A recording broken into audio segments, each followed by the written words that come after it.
E aí, beleza? Sejam bem-vindos a mais um vídeo do nosso canal Futebol com Método. Agora, se eu te dissesse que um dos métodos de treinamento mais populares hoje em dia, a ideia de zonas de velocidade, pode ser na verdade um mito? Um conceito que talvez mais complique do que ajude o nosso treino? Pois é, hoje a gente vai mergulhar de cabeça num comentário bem provocador do Irineu Loturco e seus colegas que bota exatamente isso em xeque. Será que essas zonas de velocidade realmente importam? Fica aqui para descobrir. E tudo começa com essa frase, lá de 1991. Essa sacada do Gonzales Badilho, um dos pais do treinamento baseado em velocidade, o famoso VBT, foi o que deu o pontapé inicial para toda essa discussão. Foi a semente de uma ideia que, sem dúvida, revolucionou a preparação física. Mas a pergunta que fica é: será que, no meio do caminho, a gente não acabou interpretando essa ideia de um jeito um pouco equivocado? Ok, vamos lá. Para a gente poder questionar as tais zonas de velocidade, a gente precisa primeiro entender o princípio número 1 do VBT. A base de tudo, a regra de ouro que sustenta toda essa abordagem de treino. E a chave de tudo tá nesse número aí na tela, R². Basicamente, ele mede o quão forte é a relação entre duas coisas. E um valor acima de 95%, cara, isso é altíssimo. Ele está nos dizendo que a ligação entre o peso que você coloca na barra e a velocidade com que você consegue mover essa barra é quase perfeita. É praticamente uma lei da física dentro da sala de musculação. O que isso quer dizer na prática? Que carga e velocidade são duas faces da mesma moeda. Elas andam tão juntas, mas tão juntas que uma consegue prever a outra com uma precisão absurda. Pensa assim, é impossível você aumentar o peso na barra sem que a velocidade caia, e vice-versa. Uma coisa está amarrada na outra, não tem como separar.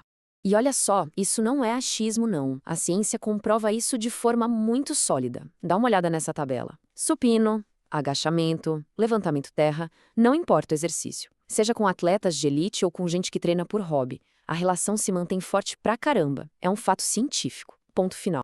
Beleza. Se essa relação é tão forte, tão inquebrável, aí vem a pergunta de $1 milhão. Como que podem existir zonas de velocidade separadas? A própria matemática por trás do VBT parece gritar pra gente que elas não existem. É que de um lado a gente tem essa ideia popular de dividir o treino em várias caixinhas, né? Zona de força absoluta, zona de força-velocidade. Mas do outro lado, a gente tem a mecânica, a física do movimento dizendo uma coisa bem mais simples. O objetivo é sempre aumentar a produção de força. E quando você faz isso, a velocidade aumenta como consequência natural. E a prova visual tá aí. Quando a gente coloca os dados num gráfico, com várias cargas diferentes, a gente não vê um monte de nuvens de pontos separados, que seriam as tais zonas. O que a gente vê? Uma linha, cara. Uma única linha, retinha, previsível, que mostra que a transição de uma carga para outra é suave, é contínua. E aí tá o problema dessas fronteiras que a galera cria. Pensa comigo, será que treinar a 0,99 metros por segundo, que cairia na zona de força-velocidade, gera um estímulo fisiológico totalmente diferente de treinar a 1,01, que já seria velocidade-força? Essa diferença minúscula de 0,02 vai mudar completamente a adaptação do corpo? Não faz muito sentido, né? Mas calma lá, nem tudo é tão preto no branco. Existe sim uma situação onde essa relação quase perfeita dá uma pequena balançada. E essa área é justamente a mais importante para esportes de explosão, como o nosso querido futebol. Para a gente entender isso, a gente precisa falar sobre um conceito chamado déficit de força. Falando de um jeito simples, é a diferença entre a força total que um atleta tem guardada no tanque e a força que ele de fato consegue usar quando o movimento é muito, muito rápido com uma carga mais leve. E é isso que o gráfico mostra.